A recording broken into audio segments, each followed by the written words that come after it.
Notice Jesus said these signs will be the beginning of sorrows in verse 8. That phrase, the beginning of sorrows, it means birth pains or labor pains. Your translation might even say birth pains there.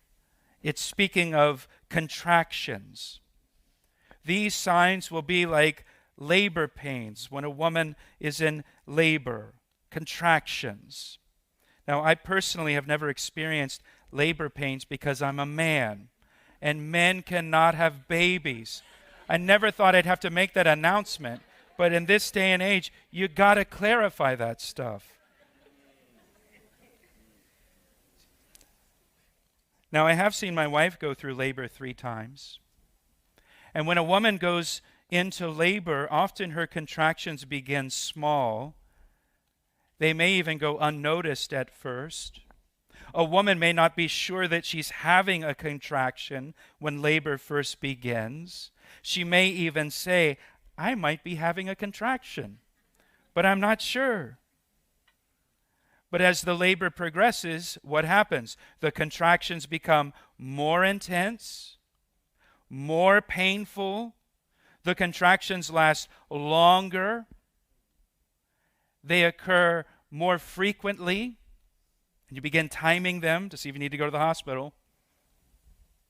And the contractions reach the point that they start occurring one right after another, where the woman barely has a moment to catch her breath from the last contraction before the next one begins. And all those contractions are necessary to birth the baby. They are painful, but they produce a wonderful result. The events Jesus describes in Matthew 24 are necessary to birth the Messianic age. Just like labor pains, these events will increase in intensity and in frequency, and they will last longer and longer until they are one right after another, and the world will not have time to catch its breath from the last crisis before the next global crisis occurs. But ultimately, these events will birth the return of Jesus Christ to the earth in the Messianic age. So what are the signs that Jesus mentions? Look what it says. Jesus said, nation will rise against nation and kingdom against kingdom. If you're taking notes, that phrase, nation against nation, kingdom against kingdom, it is a Hebrew idiom for world war. For world war, a worldwide conflict.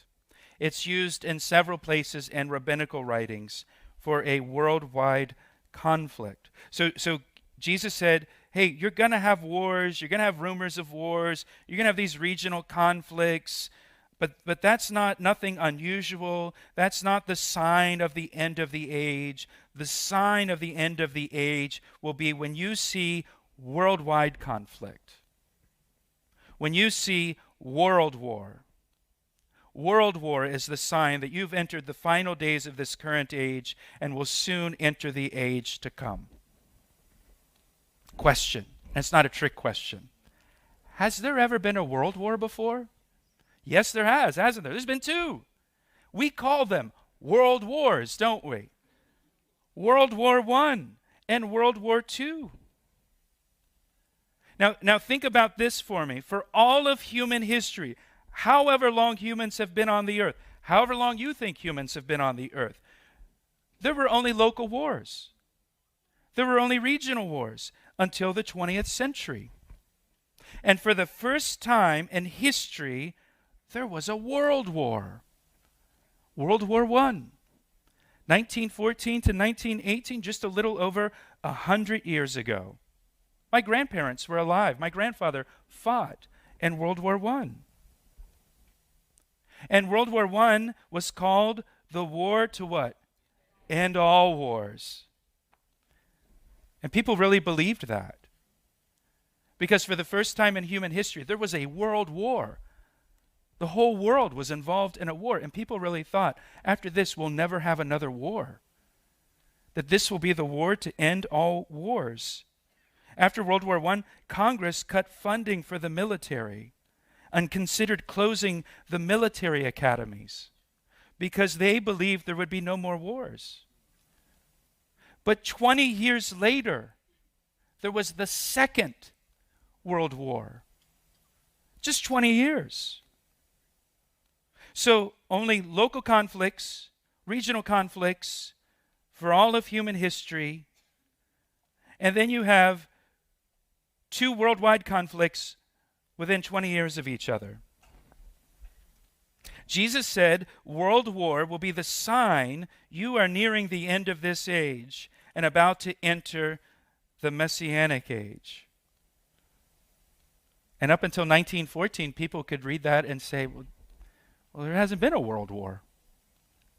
And now we've had 2.